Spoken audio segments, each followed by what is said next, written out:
Welcome to Mathrusri Educational Academy అండి. Intervals are basically subset of R if there are two numbers a comma b belongs to R such that a less than b. We can define four types of interval. Open interval a comma b a less than x less than b. Endpoints are not included. Closed interval a less than equal to x less than equal to b. Endpoints are also included. Semi open semi closed అండి. a less than x less than equal to b అయితే semi closed. అలాగే closed interval a comma open interval b అయితే a less than equal to x less than b అంటామండి. అంటే open interval a comma infinity అంటే x greater than ఏ.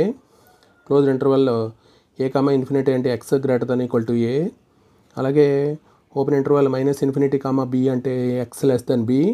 అలాగే open interval minus infinity comma b అంటే x less than equal to b. అలాగే open interval minus infinity comma minus infinity అంటే